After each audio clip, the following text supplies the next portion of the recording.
Hey, everybody, it's Tony George along with my WNBA staff capper, Tim Fynes. We're at the All-Star break in the WNBA, which we ended on a nice 10-4 run in the WNBA. For our picks, we're above water so far for the season and what's been a little bit of a tumultuous season. How you doing, Tim?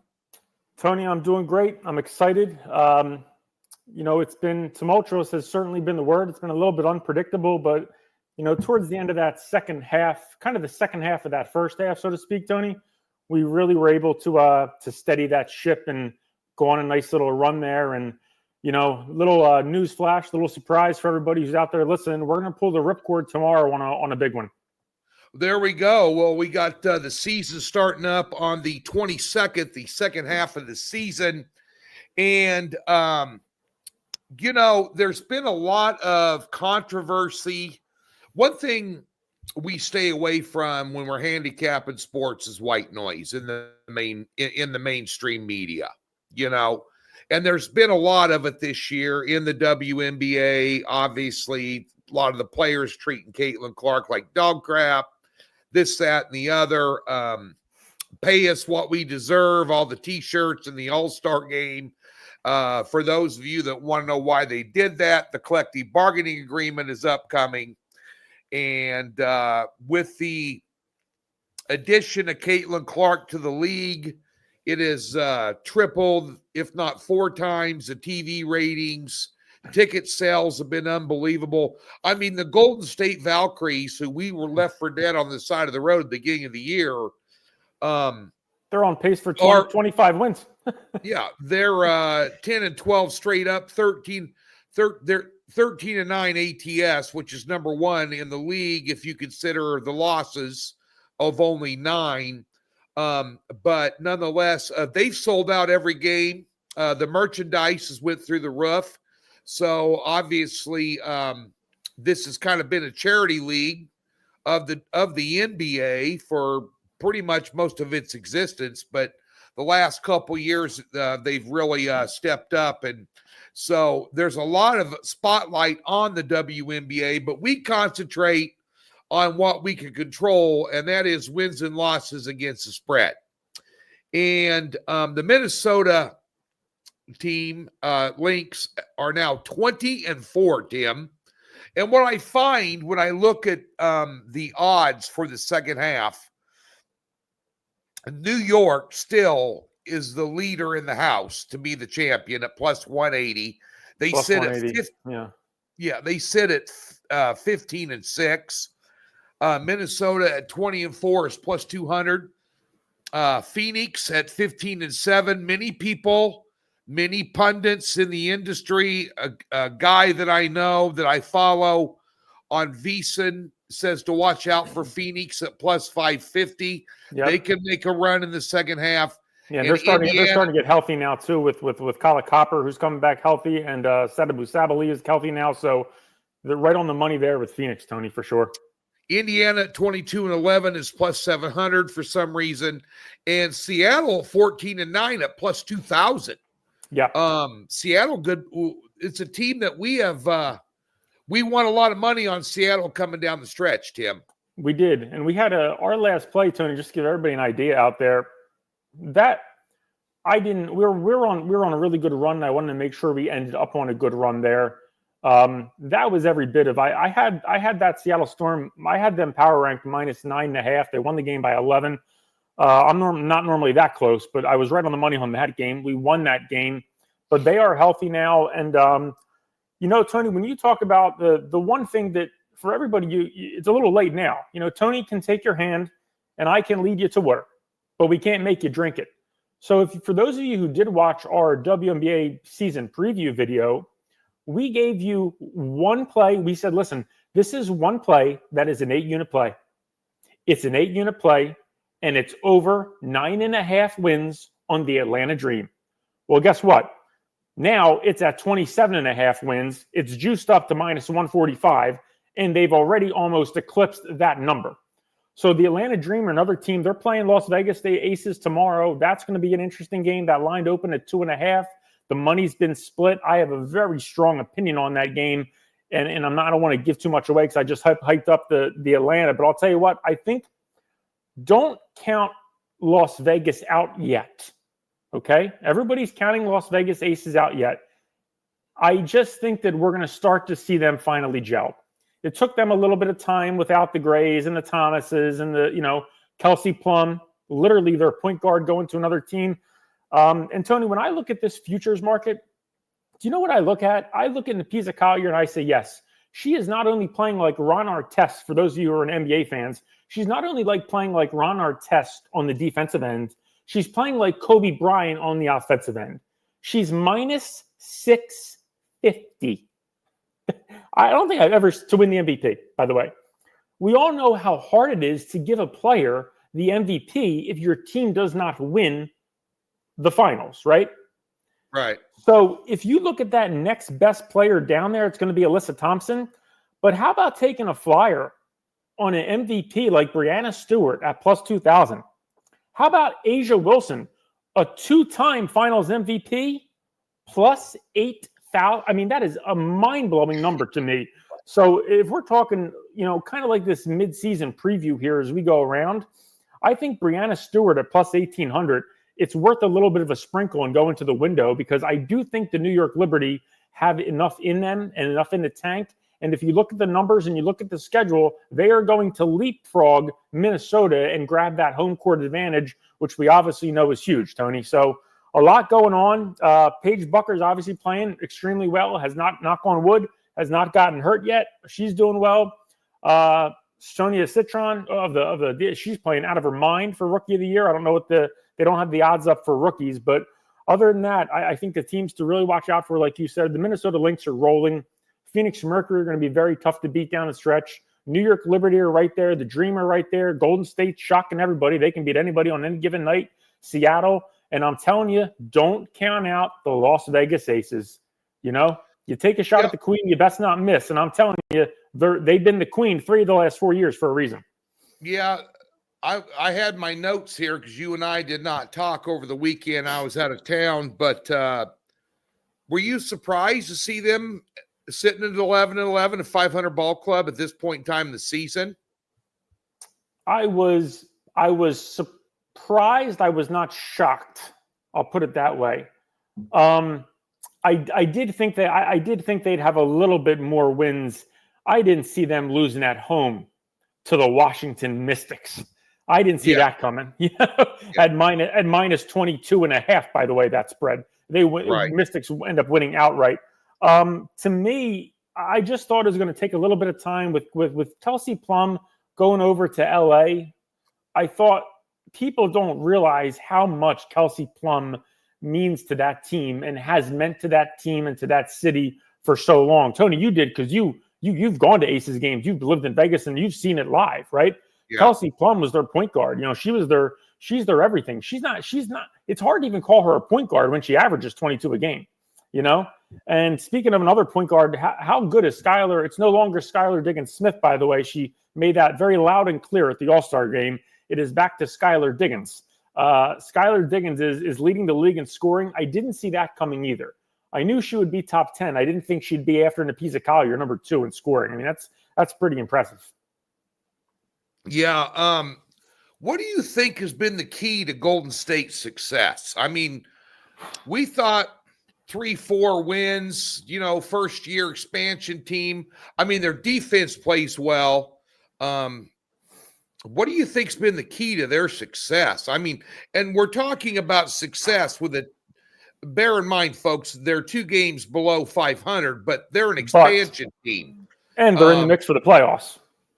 And they really didn't have a superstar, but they had a lot of their bench was made up from a lot of players that weren't stars in other teams. But I'll tell you one thing I know for sure, they got a hell of a coach. Yeah, their coaching has been Natalie has done an unbelievable job coaching that basketball team. Yeah. They did a great job. I think the front office did a very good job of going out and, like you said, Tony, getting players who didn't really get a lot of minutes, but averaged kind of 6.5 points a game, 7.2 points a game, 4.9 points a game. But most importantly, what that front office did was, Tony, they went out and they got players as an expansion team who have at least been around, who have been in the league. If you look up and down this roster, I don't have it in front of me, but just Tiffany Hayes, Kayla Thornton, Kate Martin, Monique Billings. I mean, they just went out and got a lot of veterans who really have been out and aren't kind of like, I don't want to knock anybody here, but aren't really past their prime, but are kind of still in their prime, but really were not stars. Because you look at Monique Billings, she's not going to be a star next to Elena Deladon at the Washington Mystics, right? But you bring her over to Golden State, and all of a sudden she gets to shine a little bit more. No pun intended. Right. You know, and I think Kayla Thornton, same thing. She went from averaging 9 a game to now averaging almost 15. So there's been a lot of very good job by Natalie. She's done a hell of a job coaching them. You know, Tiffany Hayes has played well. Monique Billings has played well. And obviously Janelle Sullivan, they've been very good. And they've just an excellent job by the front office, Tony. Yeah, we've taken them in various spots. We've also faded them in the right spots as well, coming down the stretch. But they were getting a little bit too much credit against really good teams. We were able to take advantage of that. But at the end there, they were. And by the way, folks, you can get the remaining season package for the WNBA over at DocSports.com. And, of course, we always have a free $60 for any new member. And, of course, you could take that $60 and put it against the season package. So be sure and get over there. Right on the website, there's a tab that says free 60. So you can use that anywhere on the website with any handicapper. I wanted to bring up Angel Reese. Now, lightning rod for controversy. By the way, the Sky are taking on the number 1 Minnesota Lynx tomorrow night, and Minnesota's laying 14 out of the All-Star break, which always scares the bejesus out of me. Me too. And it opened at 10, by the way, and is already up to 14. I just saw that the other day. And I usually if it was the NBA, you'd probably see regression the other way, but the WNBA, it's going that way. But let me ask you a question. Because you look at some of her numbers, is she a good ball player? Because she's a rebounding. She reminds me a lot of Dennis Rodman. Yeah. I mean, she can rebound with the best of them in the WNBA. I mean, there's no doubt about it. And she has nights where she goes for 22 points and 16 boards.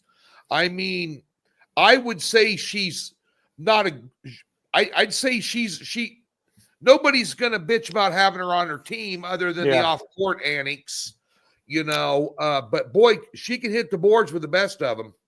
She can. And I think my only problem with her is, Tony, is not, I don't care. We're going to put the off-court antics and we're going to put them all aside, because some people can say, you know, I'm not saying this, right? But some people can say, hey, Caitlin Clark, they can call Caitlin Clark a flopper. You're flopping. Right? And she, whether you think she's flopping or she's not, she's getting brutalized on the court. Okay. Until the league office finally stepped in. And I feel like almost the Indiana Fever made a call at halftime to the commissioner and said, hey, can we get a couple calls to go our way here? My goodness. I mean, Caitlin Clark, that game was really getting ugly and getting out of hand. But I just think Angel Reese, Tony, she just has nights where she goes for 15 and 10. The next night, she'll give you 17 and 9. She'll follow that up by 18 and 11. And then the next 5 games, Tony, she's not even on this planet. She's like she has like 0 points, 5 turnover. And then she's just, for me, she's just a little bit too inconsistent to put in that elite category right now. You know, I know some teams would love to have her, but there's a reason why the Sky are 17 and 15.